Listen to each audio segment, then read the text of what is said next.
Meus irmãos, eu quero convidar vocês a nós abrirmos nossas Bíblias em Lucas capítulo 10. Você acessar ou você abrir a sua Bíblia. Quero saudar os meus irmãos que estão aí pela internet também, que Jesus te abençoe, que essa palavra possa falar contigo, possa acessar com a gente também e compartilhar.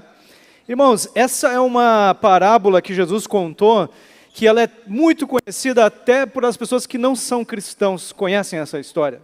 Mas eu queria que nós estivéssemos tentando receber o que está além da superfície dessa história hoje, guardar em nosso coração e que isso nos leve para mais perto do Senhor, para mais perto do que Ele tem para nós. É a parábola do bom samaritano.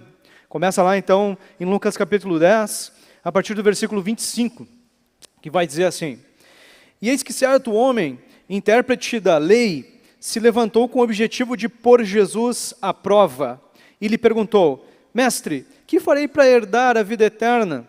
Então Jesus lhe perguntou: O que está escrito na lei? Como você a entende? E a isto ele respondeu: Ame o Senhor seu Deus de todo o seu coração, de toda a sua alma, com todas as suas forças e de todo o seu entendimento, e ame o seu próximo como a si mesmo. Então Jesus lhe disse: Você respondeu corretamente, faça isso e você viverá. Mas ele, querendo justificar-se, perguntou a Jesus: Quem é o meu próximo? Jesus prosseguiu dizendo: Um homem descia de Jerusalém para Jericó, caiu nas mãos de alguns ladrões. Esses, depois de lhe tirarem a roupa e lhe causarem muitos ferimentos, retiraram-se, deixando-o semi-morto. Por casualidade, um sacerdote estava descendo por aquele mesmo caminho e, vendo aquele homem, passou de largo. De igual modo, um levita descia por aquele lugar e, vendo-o, passou de largo. Certo samaritano, que seguia o seu caminho, passou perto do homem e, vendo-o, compadeceu-se dele. E, aproximando-se, fez curativos nos ferimentos dele, aplicando-lhes óleo e vinho, que era uma coisa comum para ferimentos na época. Depois colocou aquele homem sobre o seu próprio animal, levou-o para uma hospedaria e tratou dele. No dia seguinte, separou 2 denários e os entregou ao hospedeiro, dizendo: Cuide desse homem, e se você gastar algo a mais, farei o reembolso quando eu voltar. Então Jesus perguntou: Qual desses 3 lhe parece ter sido o próximo do homem que caiu nas mãos dos ladrões? O intérprete da lei respondeu: O que usou de misericórdia com ele. Então Jesus lhe disse: Vá e faça o mesmo. Irmãos, o homem fez uma pergunta para Jesus sobre ter vida eterna. Jesus fez uma outra pergunta para ele, como ele resumia a lei de Moisés. Ele responde com 2 coisas: amar a Deus, né, de todo o coração, de toda a alma, todas as forças, todo o entendimento, e amar ao próximo como a si mesmo. E aí o homem quis entrar na segunda parte do amar ao próximo, quis debater a segunda parte. E Jesus usa uma história para falar sobre amor ao próximo, sobre amor às pessoas. E eu fico pensando, irmãos, que história Jesus poderia ter contado sobre amar as pessoas melhor do que a história dele mesmo? Por que Jesus escolheria outra história, senão a história dele mesmo, para falar sobre como a gente pode amar as pessoas? Por que ele contou essa história? Essa é uma pergunta que eu faço para esse texto. Por que será que ele contou essa história, especificamente? Interessante, irmãos, que lá em João 13, lá a partir no versículo 34 especificamente, Jesus falou o seguinte: Eu lhes dou um novo mandamento, que vocês amem uns aos outros, assim como eu os amei, que também vocês amem uns aos outros. Por que esse mandamento é novo?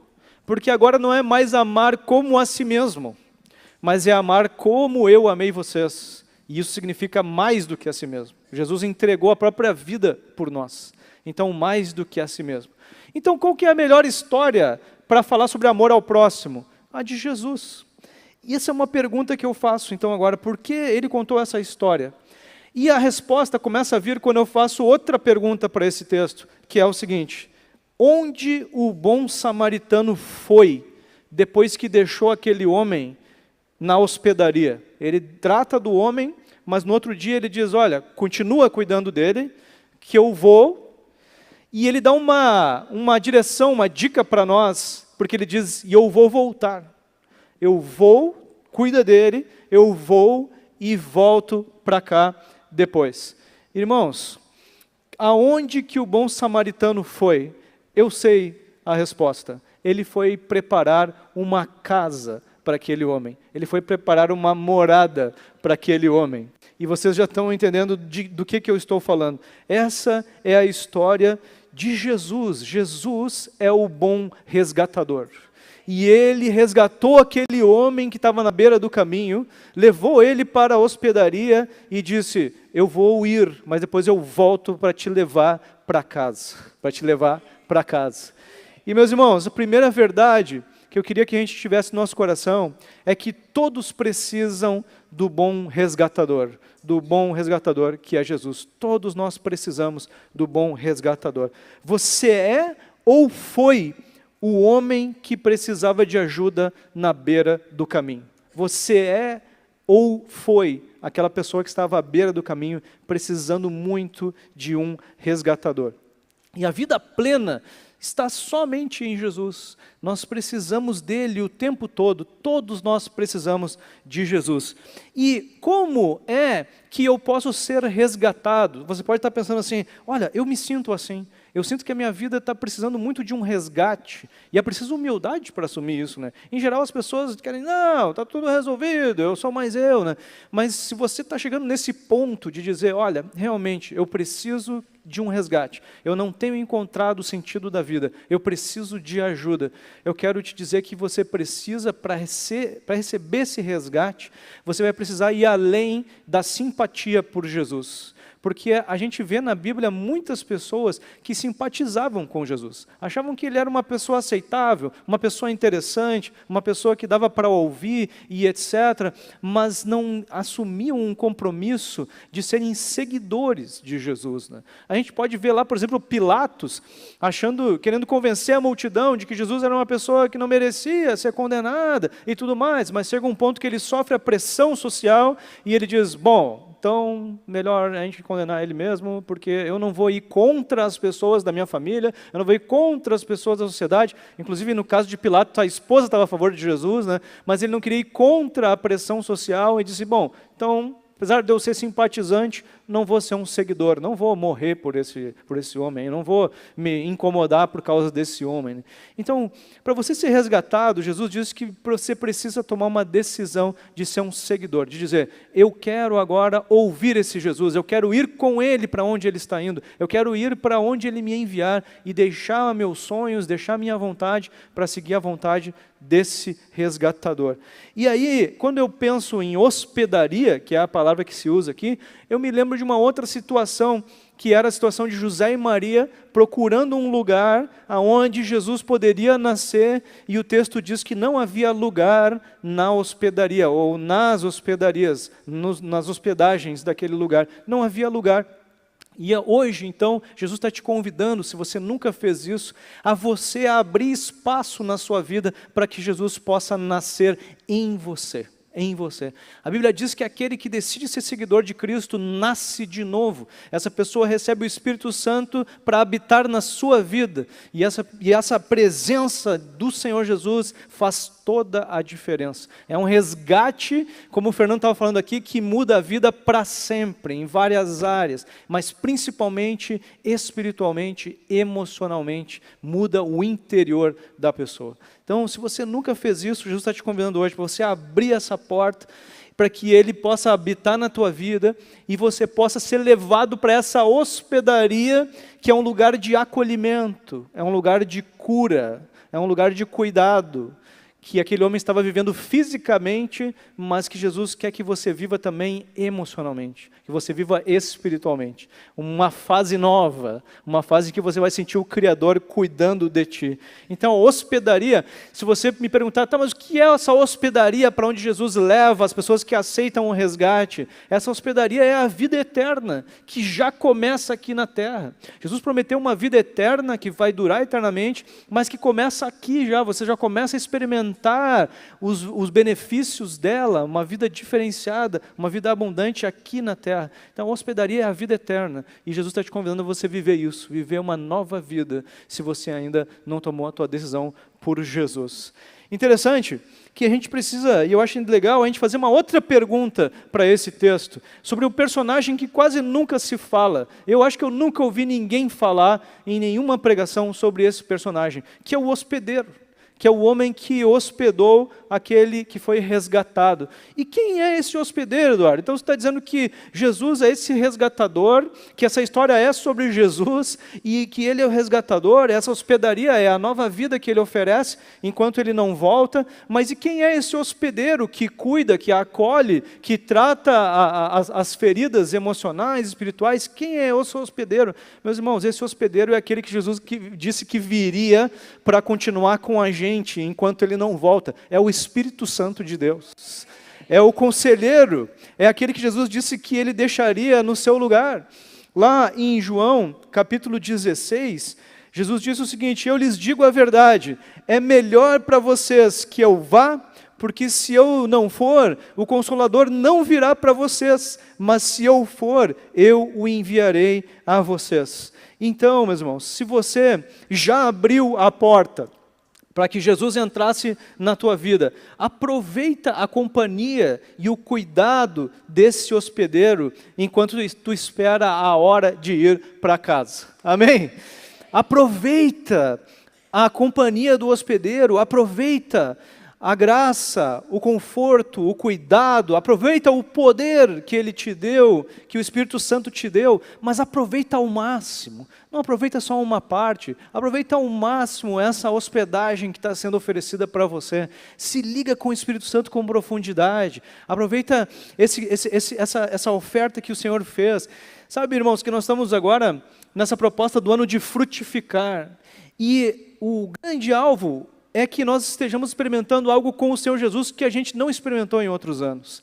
Mas para isso tem um preço a ser pago, que é exatamente aproveitar ao máximo essa ligação com o Espírito Santo, essa comunhão com o Senhor Jesus. Que seja um ano em que a gente venha orar como a gente nunca orou, que a gente reserve mais tempo, que a gente faça com mais qualidade nosso tempo individual de oração, que a gente jejue como a gente não jejuou ainda, que a gente busque conhecimento da palavra de Deus como a gente nunca buscou ainda, que a gente aproveite ao máximo essa estadia que o Senhor está nos oferecendo com a presença do Espírito Santo em nós, nos dando a vida em abundância que Ele está oferecendo. Então, irmão, eu queria te convidar a você desfrutar, aproveitar ao máximo a presença do hospedeiro, o cuidado que o hospedeiro está te oferecendo. Amém, meus irmãos? Sim, amém? A segunda verdade de hoje, para nós guardarmos, é que a vida plena no Espírito, ela está na agenda de Jesus. Está em viver a agenda de Jesus. Porque vocês lembram qual era o segredo para ter a vida eterna? São duas coisas. É se ligar com Deus, mas uma segunda que vem quase que atrelada, quase que um reboque, que é você se preocupar com o próximo, você se ocupar com a agenda de Jesus, que é resgatar pessoas também. É você se envolver com aquilo que está no coração de Jesus.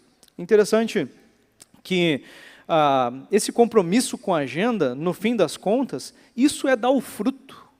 Esse é um grande fruto que vem de se ligar com a videira. Qual que é o nosso tema, o nosso versículo tema do ano de frutificar? É João 15:5, que Jesus disse: eu sou a videira, vocês são os ramos. Aquele que permanece em mim e eu nele, esse dá muito fruto, porque sem mim vocês não podem fazer nada.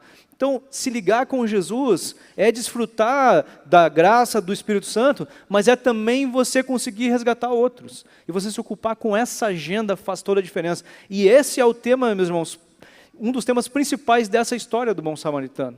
Por que acontece? Vem lá um sacerdote, Jesus conta a história que vem um sacerdote, que era um religioso, passa e não faz nada. Vem um levita, que era um outro tipo de sacerdote, passa, não faz nada. E aí, o que acontece? O terceiro, que é o bom samaritano, vai fazer alguma coisa. Mas por que será que esses sacerdotes não fizeram? Eles eram religiosos. O samaritano era uma pessoa até mal vista, uma pessoa mal vista pelos religiosos. Mas eles eram religiosos. Eram pessoas, os sacerdotes eram pessoas muito sábias da palavra de Deus. Mas e por que Jesus usou exatamente essas figuras? Porque Jesus queria dizer, olha, eles estavam ocupados com alguma coisa. E provavelmente era uma coisa que eles acham que era muito boa, que eles achavam que era muito boa. E, irmãos, nós muitas vezes estamos enchendo o nosso dia com coisas que parecem muito boas, mas que não é a agenda que Jesus tinha para nós. Não é a agenda que Jesus tinha para nós. A agenda que Jesus tinha para aqueles sacerdotes era aquele homem na beira do caminho. E eles estavam ocupados com outras coisas que eles achavam até que estavam fazendo para Deus. Mas Deus estava dizendo, não, a agenda era aquela. E então, irmãos, para nós experimentarmos a vida plena com o Espírito Santo, eu vou precisar me conectar com a agenda de Deus e cuidar com as coisas, os serviços, as tarefas que parecem boas, mas não são o principal, não são o principal. Sabe, irmãos, que será que a gente consegue mostrar a imagem da treliça aqui? A gente trouxe para cá hoje, essa semana, um aparato aqui, que é o seguinte, se vocês já viram como é que a parreira é cultivada, ela é tipo uma trepadeira, né? E ela sempre é sustentada por uma armação feita pelos homens, assim, que a gente está chamando de treliça, né? Que é aquela coisa entrelaçada ali, né? E o que acontece? Aquela coisa ali geralmente é de madeira, de arame, e o mais importante do aparato todo é a árvore, é a videira e os frutos que ela dá, né? Mas o que acontece? Nós temos lido um livro que tem o título A Treliça e a Videira, que vai chamar atenção para isso. Muitas vezes nós estamos nos ocupando demais com a madeira e com o arame, que são coisas importantes, fazem parte do processo, mas nos desligando da videira, que é a coisa mais importante que nós temos para prestar atenção, cultivar e gastar tempo. Se a gente esquece da videira, a gente vai ficar só com madeira e arame. Vamos perder o principal. E muitas vezes o nosso dia a dia está desse jeito. A gente se desliga da videira, a gente perde o principal para se ocupar com coisas que parecem boas. Às vezes são até importantes, mas não podem tomar conta de todo o tempo, né, do principal. Né? E, irmãos, sabe uma coisa que acontece comigo?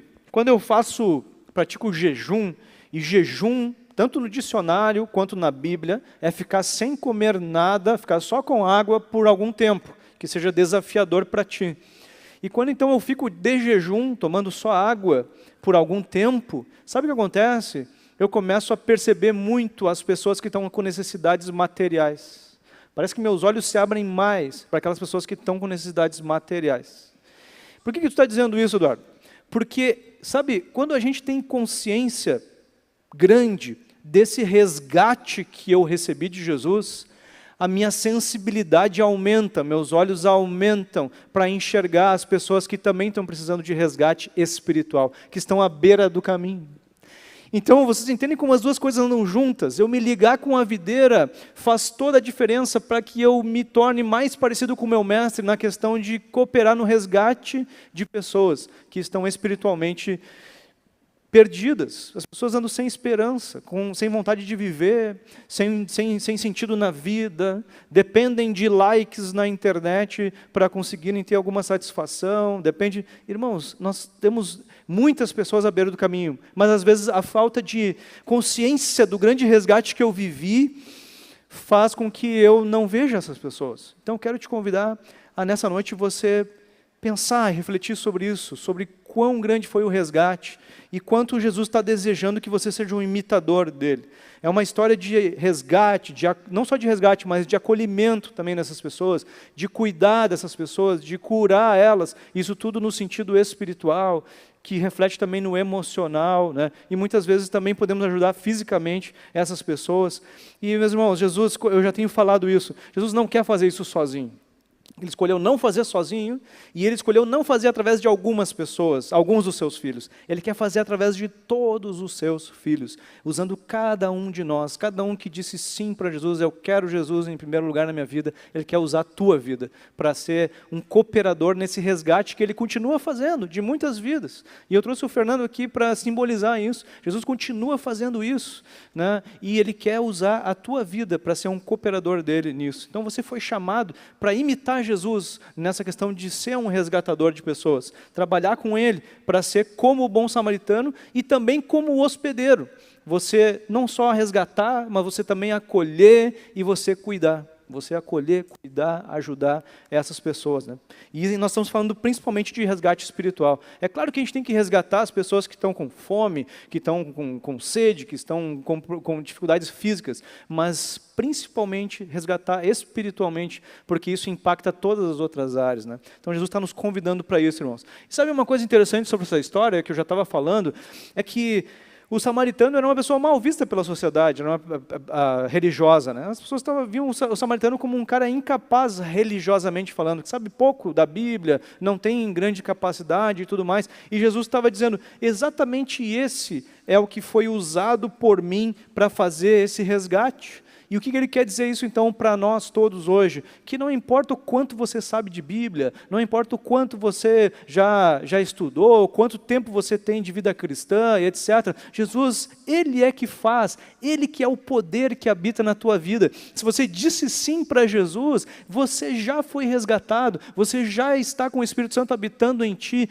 então você não precisa se preocupar com mais nada, você só precisa se preocupar em lembrar da tua missão, em deixar Jesus te usar. Deixa Ele te usar. Ele vai te usar, como usou o Fernando aqui hoje, para falar sobre a tua história para alguém, vai usar a tua vida de alguma forma, deixa Ele fazer, simplesmente te dispõe aí a ser uma pessoa acolhedora, a ser uma pessoa que ama aqueles que estão no caminho, mas, irmãos, nós precisamos ter a lembrança, o foco dessa missão, para que Jesus nos ajude. Eu tenho certeza que todos nós aqui, que somos de Jesus, temos cruzado com as pessoas que estão à beira do caminho, e muitas oportunidades a gente tem perdido, como aqueles caras, porque a gente está ocupado com coisas boas, entre aspas, né? Estamos ocupados com a madeira e com o arame, mas, irmãos, nós precisamos nos ocupar mais com a videira, e participar mais disso. Isso vai ser bênção para nós, isso vai ser unção de Deus, isso vai ser graça de Deus, isso vai ser enchimento do Espírito Santo na nossa vida, e nós vamos também abençoar outras pessoas a serem resgatadas, salvas aí. Então Jesus está te chamando para isso.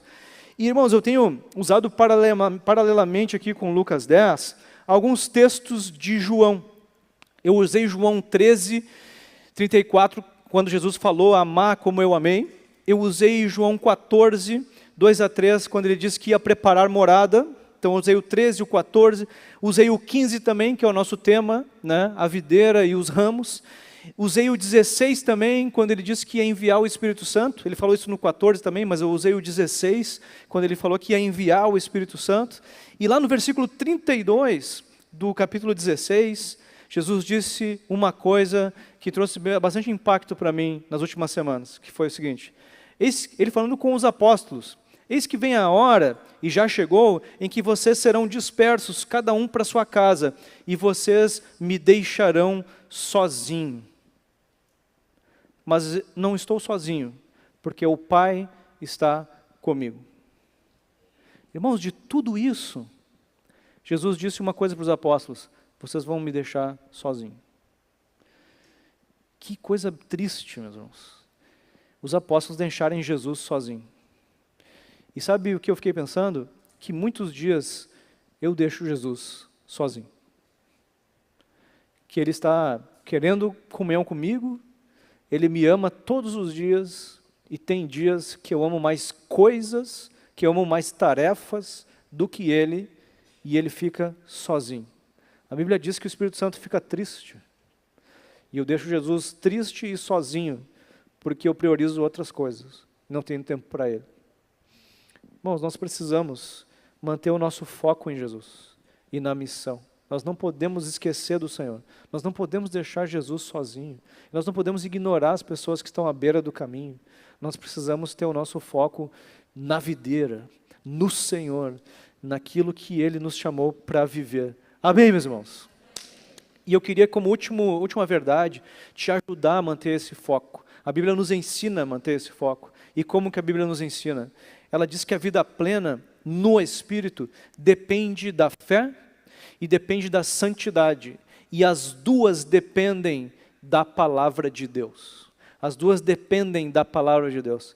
Meus irmãos, não tem como você ser mais santo ou mais separado para Deus. Como o pastor Mário falou semana passada, santidade é separação para Deus. Não tem como você ser mais separado para Deus se você não fizer isso através do conhecimento bíblico, das Escrituras. Porque é isso que está acontecendo com a gente hoje, irmãos. Nós estamos lendo Lucas 10, nós estamos refletindo sobre a palavra de Deus e está queimando no nosso coração uma vontade de ser mais separado para o Senhor, de se desligar daquilo que nos atrapalha, de quebrar a nossa distração com outras coisas. É isso que a palavra de Deus faz. E nós precisamos fazer isso todos os dias, irmãos. O domingo é insuficiente. Então nós precisamos ter esse foco de busca pela palavra de Deus, né? E aí eu li então essa sequência de João 13, 14, 15, 16... E no 17, Jesus vai dar uma baita dica sobre santidade, quando ele fez uma oração ao Pai, dizendo o seguinte: não peço que os tires do mundo, mas que os guardes do mal, ou seja, afasta eles do mal. Eles não são do mundo, como também eu não sou. Santifica-os na verdade, a tua palavra é a verdade. Jesus disse duas coisas na oração: livra eles do mal, guarda eles do mal e santifica eles na verdade. A tua palavra é a verdade, o caminho de fazer eles santos é a tua verdade, é a tua palavra, e isso vai livrar eles do mal. Meus irmãos, nós temos sofrido muitas coisas por não buscar a palavra. Esse é o resumo desse texto. Por não nos separarmos para Jesus pela palavra de Deus. Então eu queria te encorajar a você sair daqui decidido: eu preciso mais da palavra de Deus, separação para o Senhor. Tem um outro texto que eu gosto muito, que vai dizer que a fé, ela vem pela palavra de Deus. Mas o que é fé? Fé é confiança no invisível de Deus, é colocar minha confiança, minha esperança no invisível de Deus. E às vezes nos aconselhamentos, nas conversas, as pessoas me perguntam: mas se eu der esse passo, que parece o certo diante de Deus, eu vou perder muito dinheiro. E eu disse: amém, faça o que Jesus está te pedindo para fazer, não importa o resto, porque precisa confiar no invisível, não no visível. Precisa confiar no invisível de Deus, não no invisível. E meus irmãos, a Bíblia diz que a fé vem por ouvir, e ouvir pela palavra de Cristo. Só vamos desenvolver nossa fé, só vamos acreditar mais no invisível, se nós lermos o que as Escrituras dizem e dizer: amém, eu creio, eu estou junto. Jesus falou comigo hoje, vou guardar esse texto no meu coração. Sabe, nós estamos lendo Lucas 10, parábola do samaritano, e sabe o que veio depois? Logo depois, os versículos que vêm depois dessa parábola. A história de Marta e Maria, duas mulheres que receberam Jesus em casa, e uma delas estava muito preocupada com as coisas da casa, com a limpeza da casa, com as tarefas que parecem boas, e Jesus dá uma palavra para ela que é a seguinte: o Senhor respondeu: Marta, Marta, você anda inquieta e se preocupa com muitas coisas, mas apenas uma é necessária, e a Maria escolheu a boa parte, esta não lhe será tirada. Irmãos, nós não podemos nos preocupar com aquilo que não é a agenda de Jesus para nós. A agenda de Jesus é o que importa. O resto deixa com Ele. O resto deixa com Ele. Confia no invisível de Deus e deixa o resto com Ele. Sabe o que veio antes, no mesmo capítulo 10, antes da parábola do bom samaritano? Jesus envia 70 dos seus discípulos, de 2 em 2, para pregarem, curarem e expulsarem demônios. E eles voltam felizes porque os demônios obedeciam a eles, voltam assim impressionados como eles tinham autoridade sobre os demônios. E Jesus dá uma palavra para eles, que é a seguinte, no versículo 20: no entanto, alegrem-se não porque os espíritos se submetem a vocês, e sim porque o nome de cada um de vocês está registrado no céu. Olha o que ele está dizendo: não ficam focados nessa coisa de vocês terem autoridade, de vocês mostrarem algum poder, mas lembrem do grande resgate que vocês viveram, de como vocês foram resgatados, porque isso, meus irmãos, vai fazer toda a diferença. Lembrar quanto eu dependo de Jesus, o quanto eu sou grato a Jesus, faz toda a diferença para o meu foco, para qual agenda eu vou seguir, o que eu vou viver no dia de amanhã. Você, alguém ligado com Jesus, e você, alguém envolvido com o resgate de pessoas. Eu sou um resgatador que nem ele, eu quero ser como ele foi, né? Então é importante você lembrar disso, meu irmão. Queria que você guardasse essa palavra, porque lembrar do resgate e crescer na fé e na santidade pela palavra de Deus é o que vai fazer com que a gente permaneça com Jesus, permaneça no foco, não se afaste, não deixe ele sozinho, como ele falou. E para finalizar, queria lembrar de uma história. Certamente muitos de vocês já assistiram um filme sobre o apóstolo Paulo. Eu não sei qual é o nome do filme, eu acho que é Paulo o Apóstolo, alguma coisa assim, ou só Paulo, que ele é careca e tem barba grande, assim. Tem uma hora que ele fala algo que não está na Bíblia. É uma história que ele conta, que ele diz: olha, quero te explicar então, porque é da minha postura. E eu quero que você pense que você vai no mar e pega água com a mão. E aquela água vai se escorrendo, vai se escapando pelos dedos. A água que escapa é a vida aqui na terra. Os seres humanos, as pessoas se dedicam a essa água, que não tem como impedir que ela escoe, porque desde que a pessoa nasce, essa água está escoando pelos dedos e não tem nada, mas a dedicação das pessoas é por essa água, para tentar conservar essa água. Agora, a diferença é que nós cristãos, nós dedicamos nossa vida por aquele mar que é infinito, aquele mar que é infinito, que é o reino de Deus. É invisível, mas é infinito, é vida eterna, e é naquilo que nós estamos focados, no relacionamento com o Senhor. E é isso, meus irmãos. Então, que eu queria que você guardasse no teu coração hoje: eu quero viver mais perto do meu resgatador, mais perto do Senhor, e eu quero ser um imitador dele, eu quero ser um verdadeiro bom samaritano. Eu vou me livrar das agendas que não interessam, e eu vou viver focado na agenda do Senhor, né? Então, tentando resgatar as 3 lições, todos precisam do bom resgatador, e precisam lembrar, se eu já fui resgatado, do grande resgate que eu vivi, de como Jesus foi um bom samaritano para mim. E isso então vai me ajudar a entender que a vida plena no Espírito está em viver a agenda de Jesus para mim. Não outras agendas que parecem boas, mas a agenda que Jesus tem para mim, dedicação à videira.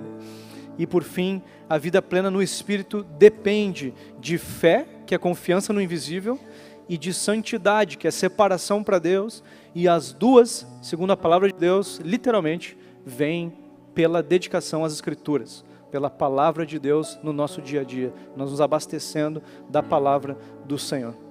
Amém, meus irmãos?